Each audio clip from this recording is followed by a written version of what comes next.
It's my great joy to welcome to Conversing today for the third time, Jemar Tisby. Jemar has been on the podcast before and has brought great attention to issues of race and racial justice in light of the Christian faith and the history of the Christian church in the United States. The book that we're looking at and talking about today is his most recent book called How to Fight Racism, Courageous Christianity, and the Journey Toward Racial Justice. Jemar, welcome. So glad to have you again. I am thrilled to be back again. Thank you so much. Well, we're just trying to encourage your best-selling books to keep landing in public spaces, and anything we can do to cheer on that cause, I am eager to be part of. So I appreciate the time. Give people who have been following the podcast a little glimpse. We've heard from you two other times. You've shared with us your reflections. Just at this stage in the journey, kind of talk us through it at a certain high level, the first two books, and then how this book lands in a different place. Well, my first book was The Color of Compromise. It's a historical survey of the American church's complicity with racism. And to put a finer point on it, white Christian complicity with racism. And it arose out of my own experiences as a PhD candidate doing coursework and reading about the sordid history of the United States when it comes to race. And no matter what the book was, no matter what the topic was, if the subject of race came up and perhaps the subject of Christianity came up, it was almost invariably white Christians who were on the wrong side of justice. And that angered me, saddened me, grieved me, all of those things, but it also motivated me to action. And this is how both books fit together. So The Color of Compromise is really about diagnosing the problem.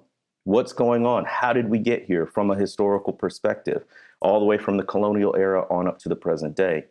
The last chapter of that book is called The Fierce Urgency of Now, which is a phrase from Martin Luther King Jr.'s I Have a Dream speech. And it speaks to, what we can do in this moment about racism. So that was just an inkling, a taste of what I hoped to get to as far as taking concrete action. And then the second book, How to Fight Racism, comes along almost as an expansion of that last chapter. And it arises out of my experience. I've been doing this racial justice work in public for about 10 years now. And whenever I talk about race, racism, white supremacy, invariably the most frequent question I get is, what do we do? And that's an important question. It tells me two things. Number one, tells me the person asking the question recognizes the fierce urgency of now, that racism is not merely a problem of the past, but an issue in the present as well. And it tells me something else. It tells me that person who's asking the question, what do we do, wants to be part of the solution. They see it as a problem. They don't want to be passive. They don't want to be complicit. They want to be actively part of the solution. So honestly, I got tired of just giving, random answers here and there. And so I said, let me sit down and walk through what it looks like to really comprehensively, or at least, in a book, answer that question, what do we do? And How to Fight Racism is the result. Well, I think it's a really timely book. And I think it does land in a very different space than The Color of Compromise. That was obviously written as a historical book. This is really written as almost a kind of manual to lay out the varieties and categories of action that can be taken and that can help bring people to really distill a certain set of ideas and determine where in that spectrum of ideas and actions are people prepared to actually move. I love that one of the subtitles of one section is "It's not about intent, it's about impact." Yes. And I do want to underscore that in some ways, for anyone who is going to pick up this book, which I highly commend, that it really is not about intention to do something. It's about actually doing something, and then doing something that's going to actually have impact. And I think that's the grit in a certain way of this book. And you give so many different ways in which people can act and have impact that in some ways I kept thinking, yeah, you're just closing out any empty space for somebody to say, well, really, there's nothing I can do. Actually, there's something that almost anybody could do. And there are many things that many people could do. And so the book is really divided into three sections. It's really the flow of a chart that you give early in the book around the words awareness, relationships, and commitment. It's an arc paradigm. So if you imagine a circle, Jemar is suggesting that nodes on that circle include those 3 points: awareness, relationships, and commitment. I want to go into those in a little detail, but just give people a sort of frame around what arc means and those categories. Again, arising from my experience, whenever I would get that question of what do we do in like a Q&A, oftentimes, I mean, for years, I would just sort of give this scattershot of answers, tactics, practices people could do. And really it was based on whatever was on my mind at the moment, which could all be helpful. But I had the, feeling that it was all going into this big, deep memory hole that people were just going to forget. And so I've been working on this for a few years now, and basically decided that aside from giving just discrete actions people can take, giving folks a framework through which they can evaluate, even interrogate their racial justice practices. And that is where the arc of racial justice come in. It's an acronym that stands for awareness, relationships, commitment. And like you mentioned, this is cyclical. This is not a linear move from one to the other to the other. This is kind of ongoing. It's messy. It's intention, all of that stuff. Awareness is just the knowledge, the information, the data, the statistics that we need to understand race, racism, white supremacy. It's watching documentaries, listening to this podcast, reading the books, whatever it might be to build your knowledge base. Relationships is owing to the fact, especially from a Christian frame, all reconciliation is relational.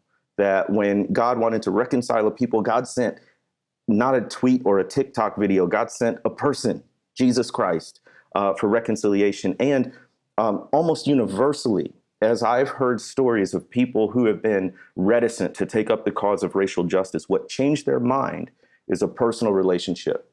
And so we fleshed that out a little bit. And then the C part stands for commitment. My critique of the evangelical racial reconciliation movement is that it focused too much on relationships, too much on the individual and the interpersonal, to the degree that it left out any sort of systemic or institutional analysis of power dynamics and racial injustice. So the commitment part says prejudice works itself out not just through people, but through policies as well. So we got to look at our practices. We got to look at our laws. We got to look at our policies and change those on a systemic level in order to enact racial justice. So putting all three of these together, I hope, is a holistic approach to racial justice.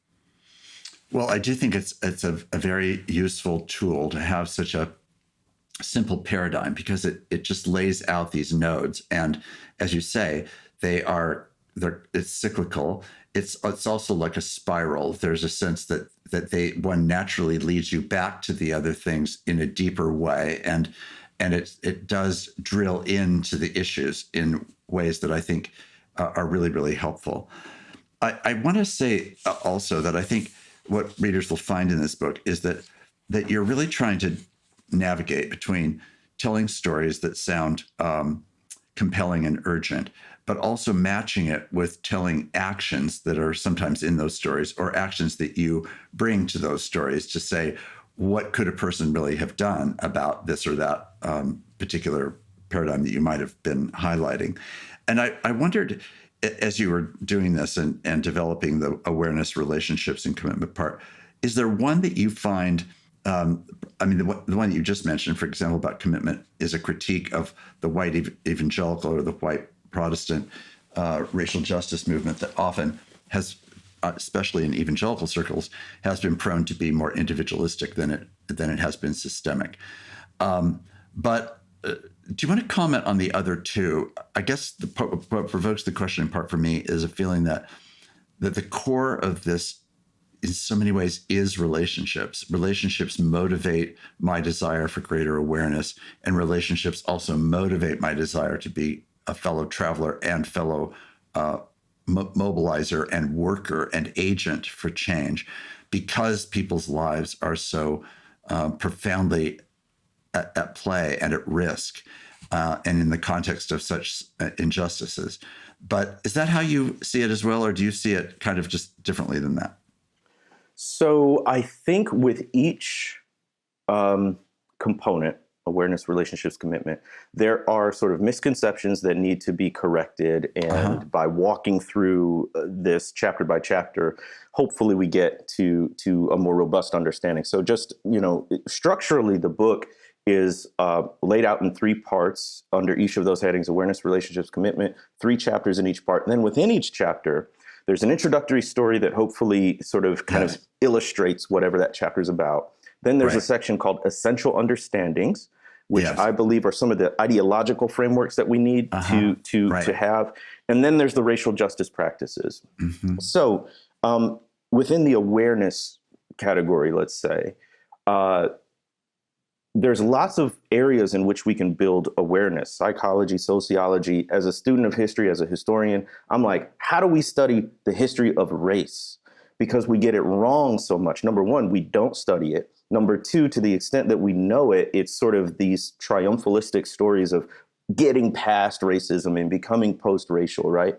And then number three, when we do look to history, we often have the wrong sources. So, one of the essential understandings, I think it's chapter 4 on how to study the history of race, is ad fontes, which, students of church history will be reminded of from the European Protestant Reformation. And it's the idea of going back to the sources, going back to primary sources to really get at the meaning and understanding of something. The same can be said of history, right? You don't have to take Jemar Tisby's word for anything. Go back to, the documents, whether it's something like the Articles of Secession, when Confederate states broke away from the Union, whether it's the speeches of Frederick Douglass or Fannie Lou Hamer, whether it's census records, whatever it might be. History has the receipts. So go check out the receipts for yourself, right? That's the corrective misunderstanding about how we approach building our awareness about one particular area of history. Relationships, as I said, particularly within white Christianity, white Protestantism, this hyper focus on individualism, and that if I'm just nice to Black people, if I'm nice to people of color, if some of my best friends are Black, whatever it might be, then I'm not racist. I'm not part of the problem. I'm doing my part. But what I say is, all those heart-to-heart conversations over cups of coffee and tea, that's great. It's not going to do a thing about mass incarceration. All the pulpit swaps, all the choir swaps that you do, keep doing that. That's a beautiful thing. But it's not going to do a thing about Black women dying in maternity-related deaths at 3 times the rate of white women. So what do we do on that commitment level? So each of them, I hope, starts to correct maybe some misunderstandings or misapplications that we have. And they're sort of mutually constitutive, right? So sometimes you get thrown into a commitment situation where all of a sudden you're part of the PTA at your kid's school. And now you're looking at, the student handbook, you're looking at participation of students. Now you're digging into discipline data, and disaggregating it by race. And guess what? Since you're part of a group, you're building relationships. But as you're in that group studying the problem, you're also building awareness. Right. So all these things are happening at once. It's cross-generative. Yeah. Yeah. Whatever your entrance is, it's going to lead to the other ones. Right. Inevitably. Yeah. Well, I do think that one of the things that I said about The Color of Compromise when we were having that conversation was that there's a strong sense, I think, that you didn't need to inflate the story because going back and doing the original documentation, it is so amazing, would be one word, and makes the case even more dramatically than a contemporary person summarizing it would make it, right? Because you wouldn't think that it could possibly be what it is, but it actually is as indicting as it seems. And in that context, you allow that to speak. And in this book too, I felt as though two things were really particularly, I think, attractive about how you approach this. One is that you've named the right things. Secondly, you've let the stories speak for themselves, and you've gone back to show how this actually can be so powerful. And then thirdly, you've done that also in terms of your faith because of the way that you've articulated the implications of the gospel in relationship to the issues of racial justice, which I think that often, if that's done at all, which is not nearly often enough, if that's done at all, it's done in such a selective way that it feels as though it's a kind of abstraction. Yes. Whereas by the way that you've done it in this book, I think that the grit of biblical teaching, language, metaphor, story, action is is much closer to the ground, which is where the work has to ultimately be done. It can't be done at the theoretical level only. It has to be done in the street, on the ground. So I think those are parts of this book that I think many readers will find very helpful. When I was reading this book, one of the things that was striking to me was I was just trying to do a catalog of my own awareness building, like what has caused me over many years. Part of it was early childhood formation in parents who, though I grew up in a largely white agricultural community in Washington State, there was an African American population. There was certainly an itinerant Latino population, and there was most foundationally a Native American population. And my parents were very committed to the thought that even though the community was largely white, that we should not grow up distant from these communities that may not have been, quote, in our faces, as in our neighborhoods, but they were so close by. And how could we not come to know them? And so my parents did a lot at an early stage to be sure that we just had friends in all of these communities. And, looking back, I can wish that they would have done that more, but they did it really very intentionally and sustainably over time in ways that I wasn't aware of any other family that was actually doing this. Not that that made our family better, but just to say it was a distinctive trait of my parents. And a lot of my early awareness came, of course, from just having friends who were living in a different kind of context. And my parents frequently lifted up those stories as we would come away and continue to have conversations about how their neighborhood wasn't like our neighborhood, and the needs of their community were different than the needs of the community that I was primarily living in, and all that sort of thing. But I knew that contrast, and it built up an awareness that I think has continued. Then when I became a Christian, it cracked all that open even more for a completely different set of reasons. But I guess I'm just wondering, as you've watched these things and as you've looked at our culture right now being so incredibly segmented and divided and hostile in conspiracy terms and otherwise, just awareness can feel scary to people. Like, I just would really rather not talk about it. I'd rather not think about it. I'd rather not get near it. I think I'll just look over here instead. So even there at an awareness level, what are you observing? What can cause people to become more motivated in awareness? It is clearly relationships and commitment, but I'm wondering if you have any other comments you want to share. Yeah, you're right. I mean, there's a sense in which ignorance is bliss. And there are, your experience is unfortunately and lamentably rare growing up around different people groups with an intentionality around building relationships. So what I've often encountered, particularly in my area in the South, where number one, the vector is primarily Black and white. We do have a Chinese population here. We do have an itinerant Latino and Latino population as well. But, primarily those Black-white dynamics.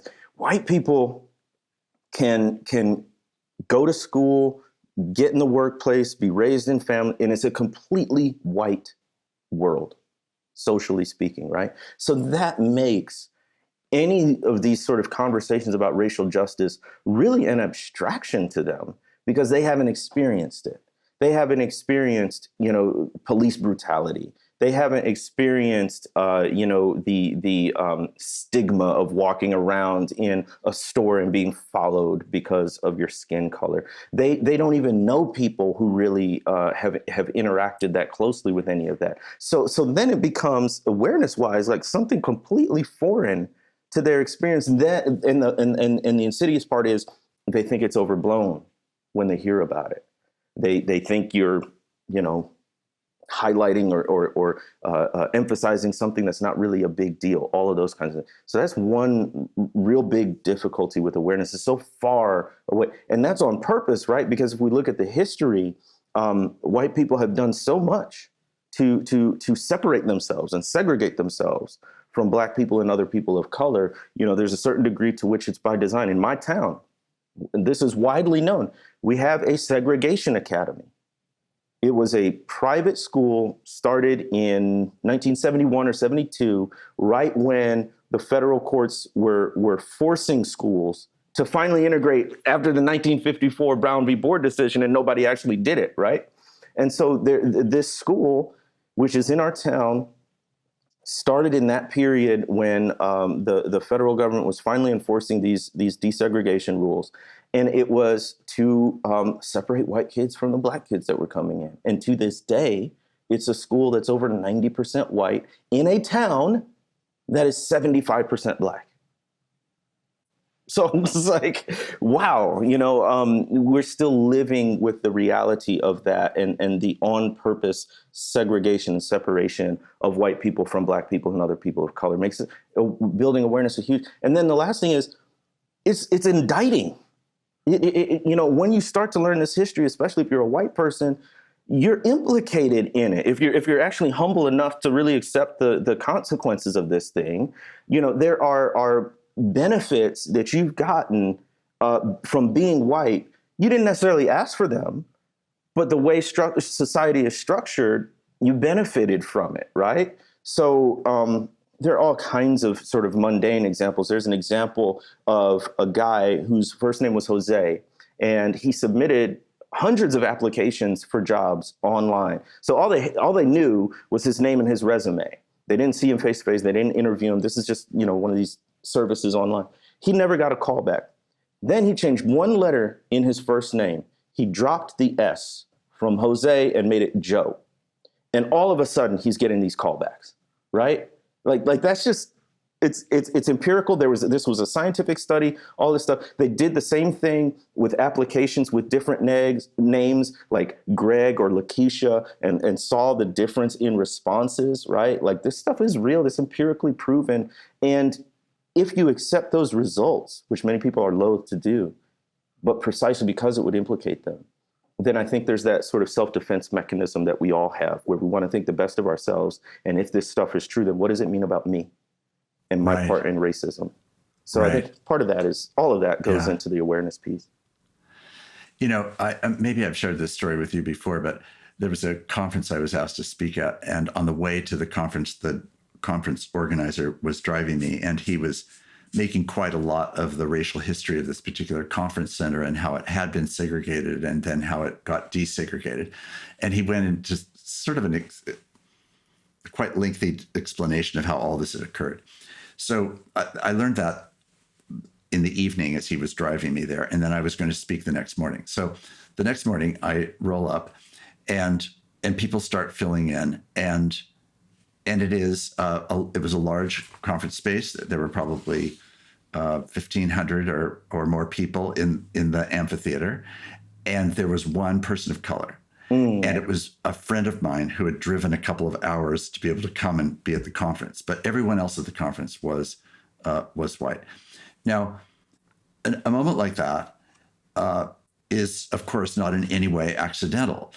Now, I thought, well, maybe I just don't know the neighborhood. Like maybe this is just a regional conference center or a local conference center, and it's largely pulling from a largely white population. But after I had spoken that morning and they were driving me back to the airport, we went through neighborhood after neighborhood after neighborhood that was, in this case, largely an African-American set of neighborhoods. And they were all right there. And no wonder, why would any of them come to this conference center, right? But as a white person, I could just not think about that, right? But instead, I felt like I wanted to say, I didn't because there was a one-time guest, but I thought to myself, where is everybody? Like, how did this happen? And do we all understand that this doesn't happen by accident and that you can't get this racial mix without an intentional history? And so on the way back to the airport, the same man was driving me back. I said, okay, I was interested in the front part of the story, but now tell me the back part of the story, because once you'd achieved integration, you have, at least in this moment, no evidence of racial integration. He said, yeah, well, that's the harder work. I said, oh, it is the harder work. I'm not trying to be a cheap critic. I get it. It's the harder work for sure. But I guess it's that awareness piece that you're describing and the blindness to that can make that kind of de facto segregation so maintained studiously right. maintained, really.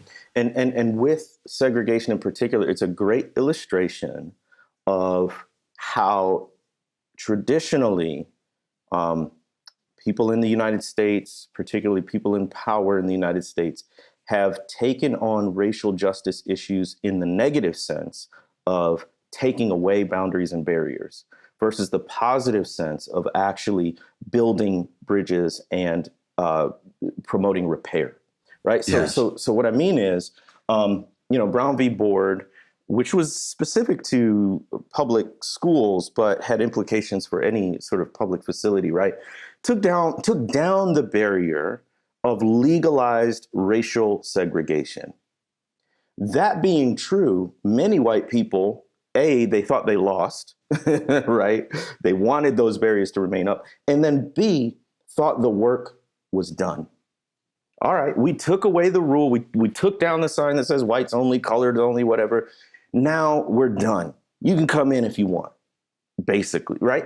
But did nothing positively or affirmatively, right? Affirmative action. Did nothing positive or affirmatively or proactively to actually invite others in and repair the harm that had been done. And that's what's so difficult to get folks to act on nowadays, because they'll say, we passed the 1964 Civil Rights Act, we passed the 65 Voting Rights Act, we passed the 68 Fair Housing Act, and what more do you want? But so many of those rules are about taking away unjust laws, taking away unfair barriers, and not doing anything to positively promote healing and repair after all these years of harm have been done. So that's the turn that I think citizens in general or residents in the US in general need to make, but also especially Christians need to make. It's not enough to say, hey, our church doors are open to anyone. You got to go out and invite people, right? Didn't Jesus say that about this feast? Well, he invited all these people. They thought they were too good or they were too busy to come. Then he said, go out into the highways and byways and go grab people and bring them in. And with predominantly white churches and institutions as well, it's not enough to say, listen, anybody can come in. We took down those ropes dividing everyone. What more do you want? Okay, but understand you set up a pattern and a precedent that you now have to intentionally go out and bust down. Just as intentionally as you put up those barriers, you got to break them down and now build bridges. Right. Yeah. It's really such an incredible challenge. And yet I think the theme of the book continues to be really that there really is a chance of real work being done. There really is a possibility of real change. Let's not be idealists on the one hand. Let's not be utopians. Let's not think that because we can't do everything, we can't do anything. Let's actually do what we can actually do rather than just get stopped in our tracks. I thought one of the most interesting parts of the book comes in the first section where you're talking about racial identity development, cultural identity development, and you use and show a very interesting model of the stages of how a person's cultural or racial identity can form, is typically formed, and the ways that it can more intentionally be reformed as well. Do you want to make any comment about that? I just thought that was really, really interesting material. I'm so glad you bring that up. You know, as often as I talk about the book, very few people bring that part up. And I really think it's one of the most important part of the books. I agree. I thought it was terrific. Thank you. It's racial identity development. It was originally developed by a guy named Cross back in the 1970s, and he called it, of all things, he called it the theory of nigrescence. There's an attractive title. Yeah. So that'll this is compel you every time. Yeah, exactly. This is in the Black consciousness movement when Black people are really taking ownership of that word Black and reframing it as positive and not a negative, but also, you know, much more broadly taking ownership of their culture, of their heritage and their history. And so he's a theory of nigrescence is the process of becoming affirmatively, positively, unabashedly, unashamedly Black. And he outlines this frame, which has been sort of modified and improved upon in the past 40 years. And what I put in the book is sort of an adaptation of several different models. But he basically talks from going through about 5 stages And the first stage is conformity, where you're basically born into a white supremacist, racially hierarchical system, and you don't really question it, right? So the values of the dominant culture are your values, and it would manifest. They give examples of what this like sounds like in conversations. It would manifest in, don't call me African American. I'm just American, right? It would manifest in, I just want to be treated as an individual. Race doesn't matter, right? These are Black people saying this. Then comes this process or this stage of, he calls dissonance and appreciating. So the dissonance is you have some sort of experience or encounter or event that highlights to you that race is actually really salient, really important. And sometimes it can be a positive one where, you meet another Black person, a person of color, they sort of defy your negative expectations.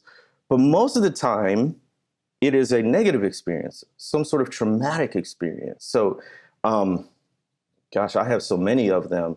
But, I was in high school, and it's still hard to talk about. I was in high school. Me and my best friend, who was also Black, we're in the car with my girlfriend at the time, who happened to be white. She knows we had been friends. Me and my best friend had been friends since 5th grade. So she knows that when we get together, we cut up. So she decided she's not going to ride in the front. She's going to ride in the back and let us two be fools up front. So which we did. And then we drove to a 7-Eleven to get some slushies or something. My friend went in, and I stayed in the car, and this white girl, my girlfriend, was in the back. And a police car pulled up next to us, totally unrelated. He was just stopping. But when he saw me in the front and her in the back, he sort of walked by real slowly, looking at us the whole time, went in, then came back out, went to his car, then came back, and then tapped on the window, asked me who I am, see my ID, all that stuff, what am I doing? Then asked her in the back, said, "Are you here against your will?" And that floored me. I'm 16, 17 years old. I don't know what to do or say, but I couldn't believe it. I couldn't believe it. And that was one of those dissonance causing experiences where I was already, on the road to racial awareness at that point. But if you hadn't been, you would have gotten a rude awakening, right? So Kaboom. It's forced on you, the importance and salience of race, whether you want it to be true or not. You find out that it's true. For others, it could be, Ferguson and the death of Mike Brown or Trayvon Martin, whatever it might be. Yeah, absolutely. Point being, as you're aware of this, then you go through this process of learning to embrace the wholeness of who you are. And there's a deep theology of the body here, embracing who you are, not in spite of your skin color or melanin, but inclusive of it.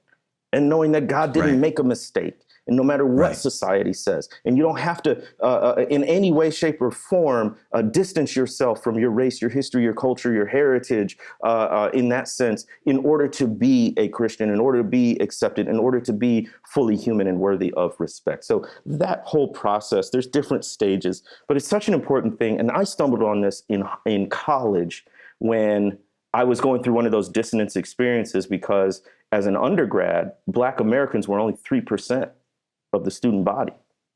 And I was in the dorm with all these white dudes, and I didn't know what the heck was going on. So I'm trying to make sense of all these sort of experiences and feelings that I have. And I found this model in Beverly Daniel Tatum's book, Why Are All the Black Kids Sitting Together in the Cafeteria? And it finally gave me a language and a framework to talk about what I was going through. Right. Well, I have to say that when I read through it, I thought, this is so valuable, and the way that you apply it to white identity, that's right, as well, is really provocative. And I think for a lot of people who may not still really understand what the conversation is actually about, I thought this chart was an interesting way of bringing about what this section is about, which is awareness, in a way that would be different and perhaps bring to mind understandings that people would have if they spent time looking at it. So I would just encourage readers to spend time with those charts, because it's really quite fascinating, and especially if you let it play out against your own personal history or against the history of anyone else that you've known, especially people of color.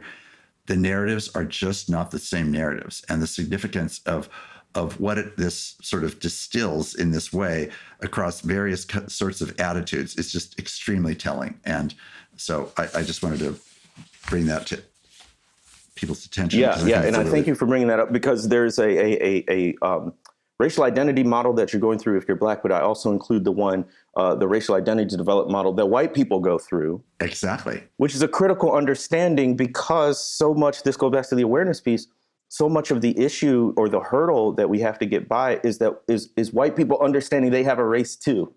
Right. I don't know what it's like to be white. I've never been in your skin, but I can imagine that a lot of the situations, a lot of the time, you're not thinking about the fact that you're white, which makes it really hard to have these discussions about something that you most of the time aren't aware of. And on the flip side, there's almost no time that I'm not thinking about the fact that I'm Black. Right. Even subtly, right? Like my family could be driving. We live in the deep South, but my wife and my family, they're both in the Midwest. And so when we drive, it's 9 hours or 11 hours, and we stop at a gas, we got to be very conscious of where we are, because there are places in Southeast Missouri that are worse than places in rural Mississippi.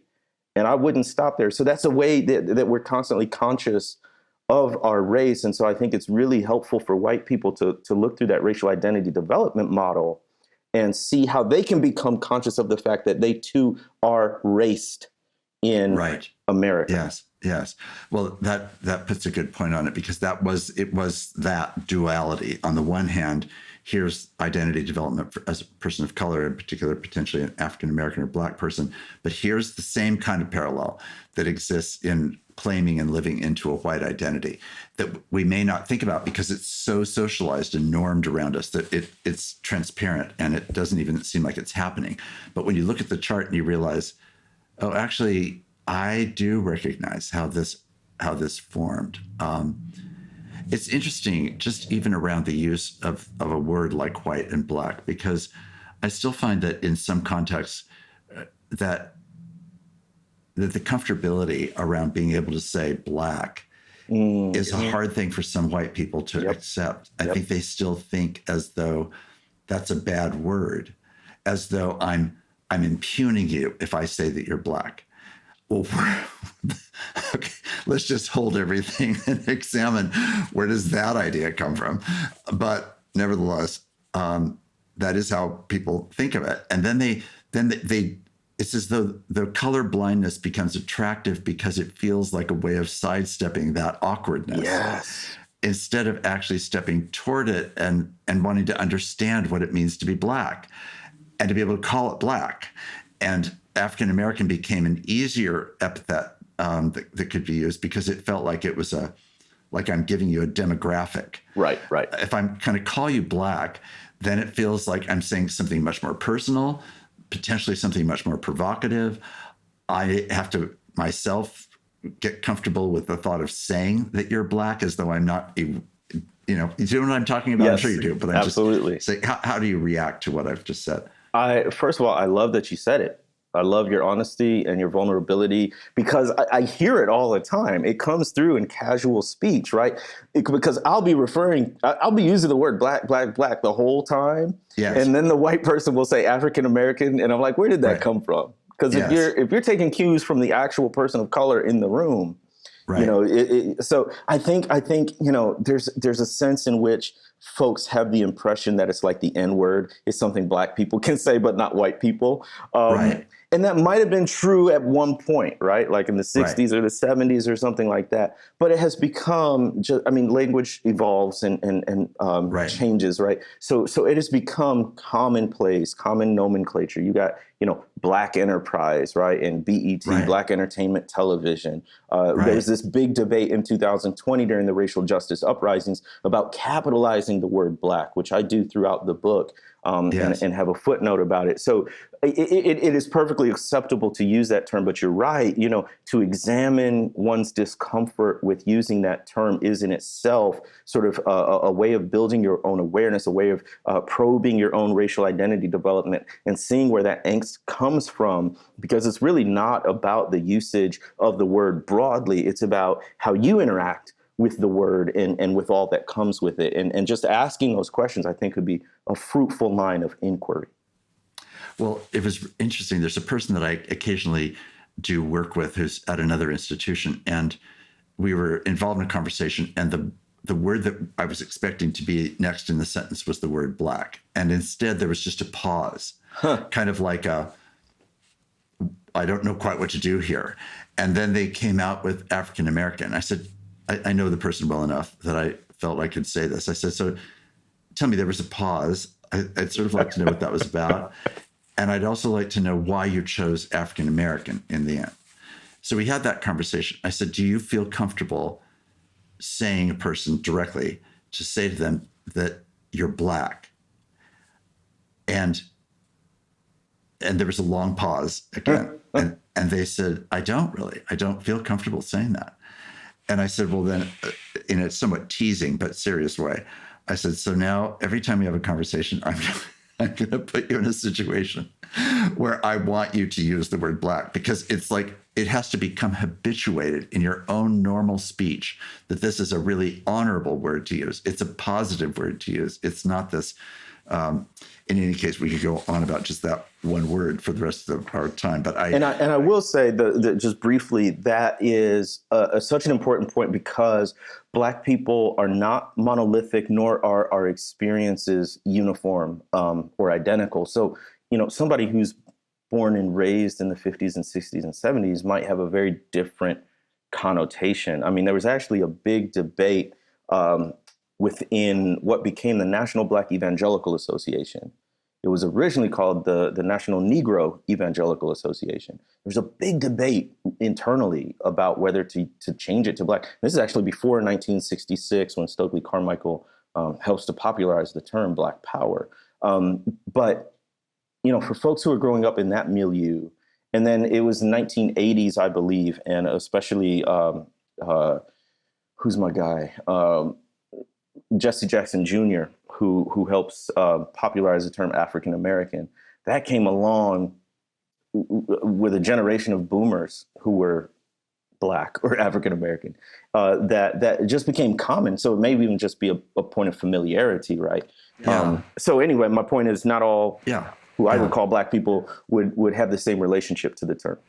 Right. Well, I think another example of that is significant to note is that depending on the generation, these terms do change.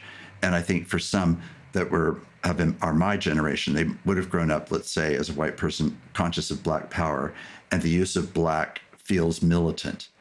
And so maybe another feature of this is that they feel like if I say that you're Black, I'm saying that you're a Black Panther, let's say, which is not the right way to understand Black Panthers, but it's an understandable sort of verbal association. Good point. And that may be another aspect of it. So, I mean, I have so much to learn about this myself, but I think the relational dimension, the main thing that just kept echoing through my head as I was reading that section of the book was the statistics that I think it's the Pew study that came out and said that basically, the tiniest percentage of white people in America have close relationships with people who are people of color. That isn't the same as saying they have tiny percentage of relationships with people who are people of color, let's say in their workplaces, but they're not really in their lives. They're not actually part of their social network. They're not friends in that way. And so the learning curve of actually relationally entering into multicultural, multi-ethnic relationships of real friendship is a significant hurdle for many people. Big time. Yeah. Well, it's always interesting to me, California, right, where you have the presence of so many different races and ethnicities, from folks from Mexico and Latinos and Latinas to folks of Asian descent to white and Black, right? That to me is an interesting environment. I would love to, sort of just sit as a kind of an anthropologist and study that, because and I grew up in a somewhat similar thing in the sense that where I grew up, which was north of Chicago, the population was about half Latinos and Latinas, and then about 20% Black, 20% white, and then every other kind of race and ethnicity was present. And because we had that sort of visible presence, we really thought we were post-racial. I mean, we didn't use that term. This is like the 90s. But we really didn't think we had a race problem. If there was, that was always in the South, right? And It was easy to caricature this region. Right.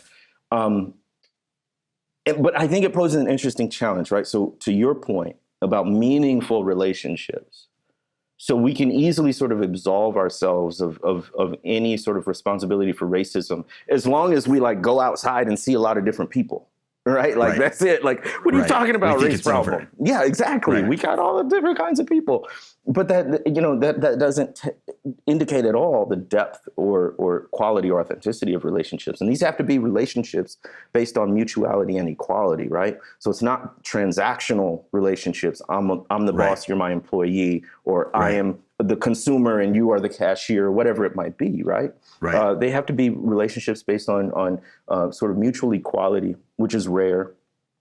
And then there's the issue of the intentional barrier. So in most regions of the U.S., it's far more segregated, far more monolithic or homogenous racially.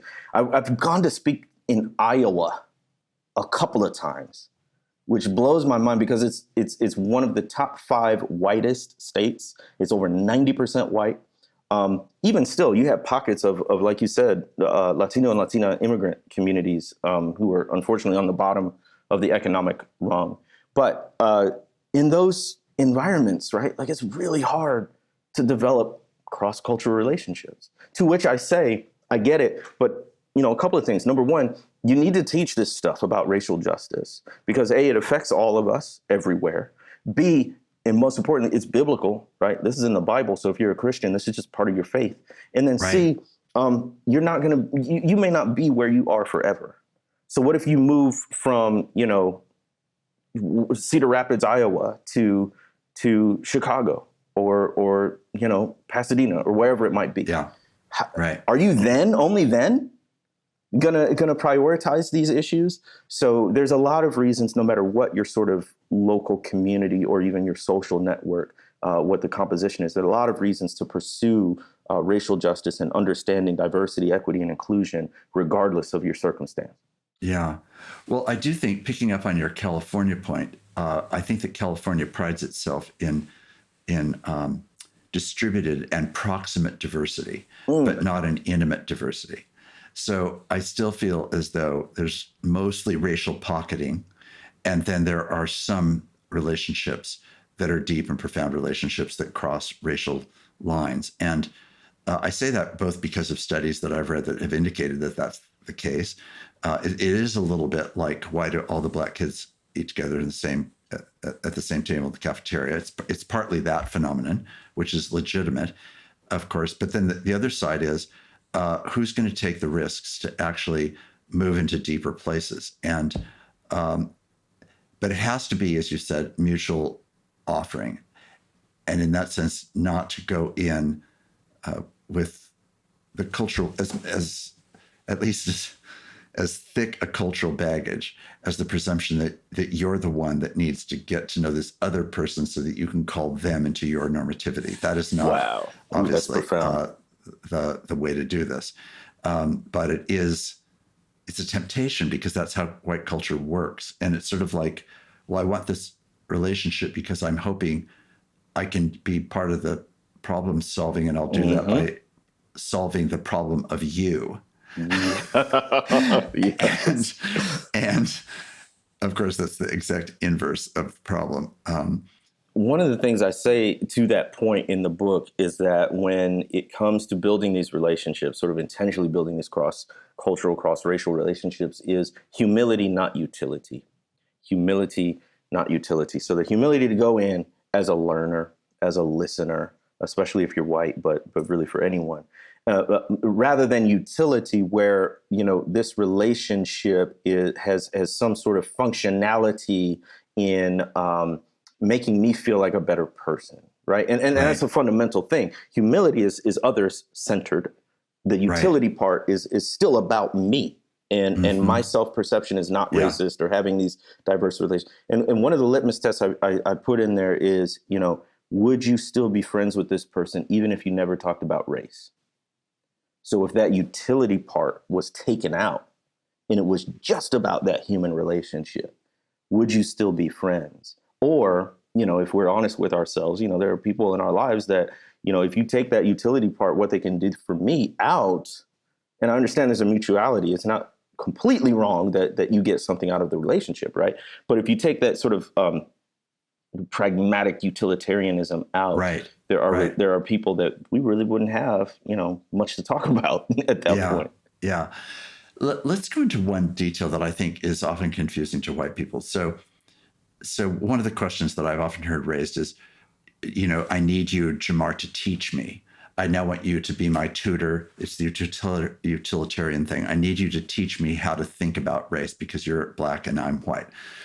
And for years, it's been very clear from many, many quadrants of Black culture and Black communities, inside the church, outside the church, do your own homework. Don't expect me to be the person that teaches you about race. You need to do your own work, not expect me to be your teacher. Just explain what that means, because I think for some people it feels like, well, then you're saying you don't really want to know me, and that's not what's being said. But that's how it often, I think, gets interpreted in some context. So how would you unpack that? Such an important question. And first of all, I want to say I go through the same thing too. This is in regards to sort of gender and trying to understand the experience of women, and particularly Black women, and how that would differ from my own experience, even as a Black man. I'm still a man, right? And I get all of those privileges that go along with living in a sort of patriarchal society. And I am tempted when I hear a woman say something profound or really helpful to say, teach me more. Let me hear more. I need you to help me understand. I totally get that. But what I'm trying to do, because this is what I want white people to do in the race conversation, is get everything I can by my own agency, by my own resources, right? So it's reading the books, it's signing up for the women's conference, though it says women's, it's for everyone. It just has a particular topic focus, right? It is making sure that I am coming to the table equipped with everything I know how to do. And I'm not putting that extra burden on, in this case, women, to start from scratch, because that honors the person, right? It says I am responsible for my own ignorance and also my own awareness. And here's what I've done. It's almost like going to your professor for help, right? like you don't get the assignment, and before you've even tried to do it, go to office hours. You haven't even thought about the question, right? You want to go to the professor, said, listen, I've done X, Y, Z. I'm having trouble at this part. Can you help me here? Right? So that's the same approach. And the other thing to understand, the reason why we need to be so conscientious when asking people of color and Black people for help is because they might be your one Black friend, your one confidant, your one trusted associate you can ask these questions. But understand that Black person is probably that Black friend for a lot of different white people. So by the time you come with your question, they've already heard half a dozen other people with similar questions and requests. And so, we say this all the time. We're tired. Like, we're tired of the oppression. We're tired of the injustice, but we're also tired from constantly explaining our experience. And it's not that, most Black people don't want to. We want white folks to understand, because to the degree that you understand, perhaps you can be part of the solution. At the same time, none of us are getting paid for, you picking our brains, so to speak, right? Most of the time it's just casual friendships and relationships. And so this is additional work, additional burden in addition to just surviving as a Black person or person of color, and having all these conversations with a whole bunch of other white people that you don't even know about, So just being aware of all of that. Right, right. Now, our time has really gotten away from us. And in a way, the most important section is finally the last section, which is about commitment. And I don't want to just end here because I want us to go into the commitment section, but I want to return to that phrase that you use as the headline of one section, which is, it's not about intent, it's about impact. And let's just use that one phrase to sort of distill what you're trying to say in this section, and how much commitment can take many different forms, which this section really manifests. Collective forms, individual action, small group action, family actions, school action, church action, so many different kinds of. So how would you want to just summarize that in some of your own convictions in this section? You know, it really gets at the constant debate, which I don't think should be a debate, of whether there is such a thing as systemic racism. So many people, particularly white people, and even more particularly white Christians, say that, you know, racism is really just a problem of interpersonal attitudes. It's one person not liking another. It's using a racial slur, et cetera, et cetera. Therefore, if I don't do those things, I'm not part of the problem. But it's even more insidious than that, because when racial justice advocates say, like, there's a problem with the whole setup, there's a resistance to that. And so you can look at something simple like the racial wealth gap. Pew Research in 2013 did a study that showed that the median white family has 13 times the wealth of the median black family. Recent studies have shown that not only is that gap large, it's actually growing. And if we stay on this trajectory, the racial wealth gap is going to get bigger. Now, to me, there are two explanations for the racial wealth gap. Either one, black people are just really bad with money. They're lazy. They're waiting for a government welfare check. And conversely, white people are just disciplined and hardworking and all, and save their money and all that stuff. Or there's something wrong with the system. There's something wrong with the way wealth is distributed in this nation that actually has very centuries-old historical roots in economic exploitation of race-based chattel slavery and sharecropping and domestic servants and all of that stuff. And to me, that's a simple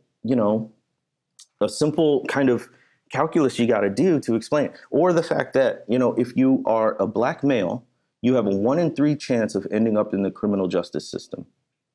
Whereas if you are a white male, you have a 1 in 17 chance. Again, what's the explanation? Well, black men are just prone to criminality, which is actually just another form of racism, to say that people are inherently criminal, right? Because of their race. And then to say conversely that white people are just, you know, white males follow the law, you know, much better and obey the police, right? Or there's something wrong with the system of policing as we practice it. So the commitment part says, no, we're not going to put this all on individual behavior. Now, the Bible does talk about individual behavior and responsibility, but the Bible also talks about oppressors and injustice on sort of a systemic and a national scale. So what the commitment part gets at is very select. You know, I don't have room to cover everything, but I talk in particular about things like voting rights, school funding and desegregation. I talk about criminal justice reform, things like abolishing the death penalty, which, as Brian Stevenson says, you know, the question isn't really whether, you know, the death penalty in theory is right or wrong. The question is, have we earned the right to use it as a people?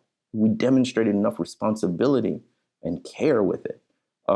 So those are the kinds of things that I want to get at, that I think are crucial, particularly for the church.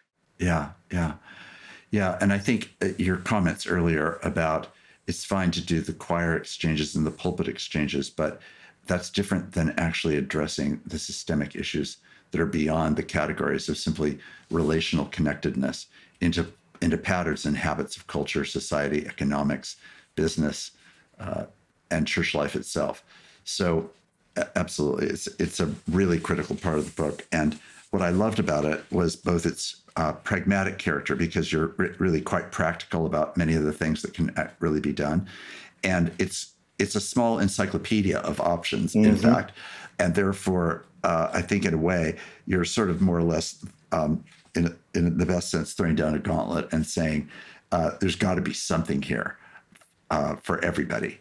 And if so, take it up and then actually do it. Don't just affirm it or post into social media about the importance of it, but actually engage it and commit yourself, your body on the line, actually trying to do something about it.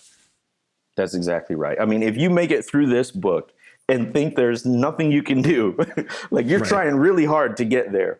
And I'm excited about it. The stories are already trickling in. Somebody posted a random comment on Facebook on one of my pages that I was like, what do you mean? You got to tell me more. They were saying that after reading the book, their church was convicted, and what they've decided to do as a church, as a form of sort of reparations, is to pay off the school debt of Black therapists who are going to school to become therapists. And I was like, I mean, this is one, it's a particular suggestion in the book, but two, I mean, what a transformative thing that can be for the individuals involved. And what I'm excited about, I haven't told my publishers this yet, but it's going to happen. I got to do a revised and updated edition in like a year or two and just get these stories from the field. There was another great story of a white woman who has a full-time job, but she also teaches a Bible study at a nursing home or a book study, and they were going through the how to fight racism. And she was just sharing stories of all these like 70-plus-year-old white women in a nursing home who are just hopping mad about racism and want to do something and take action. And I'm like, yes, that's it. That's what we need, are these pockets of people. And understand, it's always going to be a remnant, right? It's never going to be the majority. It never has been in history. The Bible talks about, the mustard seed and the yeast and all of this stuff. It's usually a small group that makes a big impact. So don't look for consensus. Don't look for a crowd. Just look for a coalition of the willing and get going. And it's already happening. And I just can't wait to see what else comes of it. Well, I'm so grateful, Jemar, for all of your work and for this most recent contribution.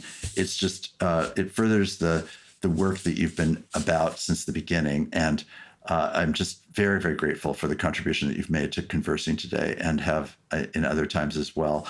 So keep the books coming. I was joking with you before we started the recording and finish your PhD this year. Yes. That's your intent. And I'm going to be in the corner cheering that effort on. And I'm just so thankful for your voice and grateful that God has given you the gifts that he has and that they are serving the church, white, Black, and otherwise in so many important ways. So God bless you. And thanks very, very much. Thank you for having me.